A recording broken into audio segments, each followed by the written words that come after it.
दोस्तों, आज हम इस वीडियो में बताने जा रहे हैं कि मकर संक्रांति 2024 को कब मनाया जाएगा और इसमें मकर संक्रांति क्यों मनाया जाता है। हर वर्ष की तरह 2024 मकर संक्रांति 14 को या 15 को मनाया जाएगा। महापुण्य काल क्या होगा, जिसमें स्नान दान करने का सही समय क्या होगा, हमारे जीवन में सूर्योदय का शुभ प्रभाव हमें कैसे प्राप्त होंगे। मकर संक्रांति के दिन किए जाने वाले लक्ष्मी का महा उपाय आप लोग के साथ में आज शेयर करूंगी। साथ ही साथ आज के दिन आपको शिवलिंग के निकट एक उपाय जरूर करना सिखाऊंगी, जो कि प्रत्येक मनुष्य के जीवन में सुख समृद्धि लेकर आता है। यह भी जानेंगे कि मकर संक्रांति क्यों मनाए जाने लगा, कब से मनाया जाता है और इस त्योहार को कब से शुरू किया गया और कौन किसने किया। या इस वीडियो को पूरा अंत तक सुनेंगे तो आपको सब पता चल जाएगा। यह भी जानेंगे कि मकर संक्रांति के दिन क्या करें क्या न करें। आज की वीडियो में हम यह भी जानेंगे कि मकर संक्रांति के दिन वह दो क्या चीजें हैं जो जिनके कभी भी भूलकर भी दान नहीं करनी चाहिए, अन्यथा आपको घर गरीबी आने से कोई नहीं रोक सकता है। साथ ही आज के वीडियो में हम बताएंगे कि इस वीडियो में हम एक अनोखा कहानी लेकर आए हैं जो अमराज और गुणवती की है। मकर संक्रांति एक पौराणिक रोचक कथा है। एक समय की बात है जब धर्मराज का व्रत मकर संक्रांति के दिन से शुरू किया जाता है। धर्मराज की कथा पूरे भारतवर्ष में सुनी जाती है। ये अमराज हैं, इन्हीं धर्मराज के नाम से जानते हैं। प्राचीन काल में एक बबलू नामक राजा था। वो बहुत ही धर्म दयालु और धर्मात्मा था। उसके राज्य में एक हरिदास नाम का ब्राह्मण रहता था। हरिदास बहुत ही तपस्वी था। उसकी पत्नी का नाम गुणवती था। वह बहुत ही सुशील और धर्मवती थी। गुणवती पतिव्रता स्त्री थी और भगवान की बहुत बड़ी भक्त थी। गुणवती ने अपने जीवन में सभी देवी देवताओं का पूजा आराधना की थी।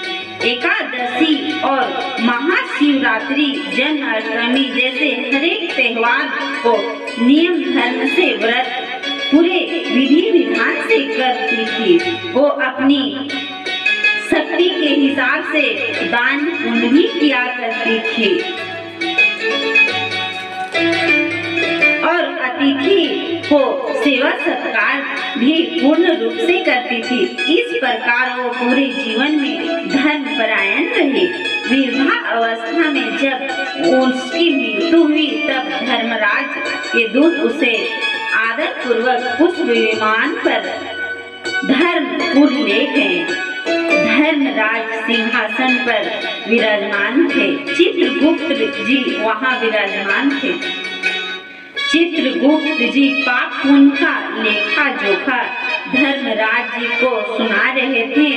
गुणवती भयभीत हुई और वह नीचे मुंह करके खड़ी हो गई।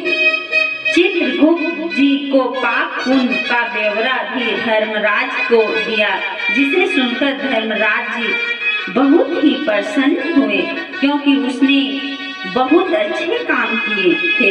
लेकिन फिर भी धर्मराज के मुख पर उदासी छाई थी। यह देखकर गुणवती ने कहा, महाराज जी, आपने जीवन में मैंने कोई दुष्कर्म नहीं किया, फिर आपके मुख पर उदासी क्यों है? कृपा करके मुझे बताएं।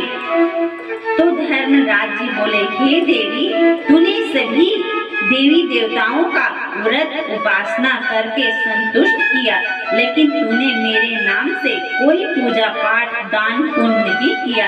यह सुनकर गुणवती ने धर्मराज से क्षमा याचना की और कहा, मैं आपको उपासना करना नहीं जानती थी प्रभु, कृपा करके वह उपाय बताइए कि जिससे सभी मनुष्य आपकी कृपा का पात्र बन सके।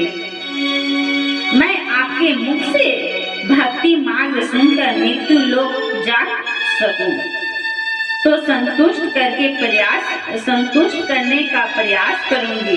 धर्मराज ने बताया, मकर संक्रांति के दिन जब सूर्योदय उत्तरायण में प्रवेश करते हैं, उस दिन से मेरी पूजा शुरू करनी चाहिए।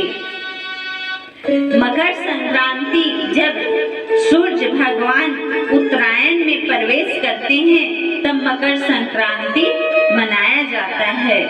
वह धर्मराज बता रहे हैं और मेरी कथा को सुने। धर्मराज बोल रहे हैं कि मेरी कथा को सुने।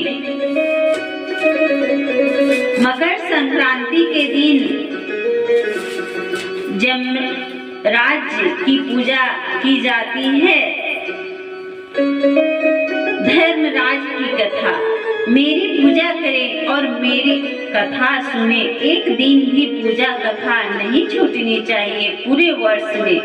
धर्म के इन 10 नियमों का पालन करना चाहिए, जैसे कि धीरज रखना, संतुष्ट रहना, क्षमा करना और मन को वश में रखना, चोरी न करना, पराये पुरुष या स्त्री का ध्यान नहीं आने देना, मानसिक शारीरिक रूप से शुद्ध रहना, इंद्रियों को वश में रखना, बुद्धि की पवित्रता, पूरे विचार मन में न लाना, पाठ पूजा व्रत ध्यान पूर्वक करना, माता पिता का अनादर न करना, पूजा पाठ व्रत को पूरा कथा सुनना, बीच में छोड़कर कथा को नहीं जाना और मकर संक्रांति के दिन आए तो व्रत का उद्यापन करना, मेरी मूर्ति बनाकर प्राण प्रतिष्ठा कराकर परोपकार करें और पूजा अर्चना करें।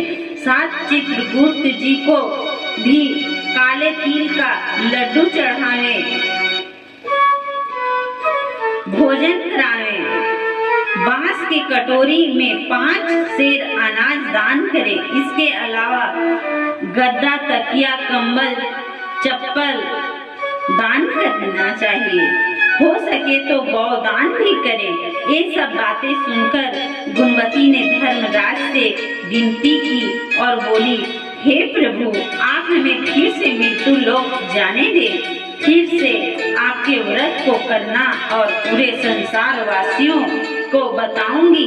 धर्मराज ने इसके लिए सहमति दे दी और गुणवती फिर से जीवित हो गई और खड़ी हो गई। उसके परिवार सब बहुत प्रसन्न हुए और उसने सारी बातें अपनी पति से कहा। उसके पति ने कहा, यह व्रत हम जरूर करेंगे और सभी को बताएंगे। मकर संक्रांति और अपने पर गुणवती विधि विधान व्रत को शुरू किया और 1 वर्ष तक किया और 1 वर्ष बाद मकर संक्रांति के दिन इस व्रत का उद्यापन किया। इस प्रकार वे पुण्य के भागी बने और उन्हें स्वर्ग की प्राप्ति हुई। बोलिए धर्मराज की जय।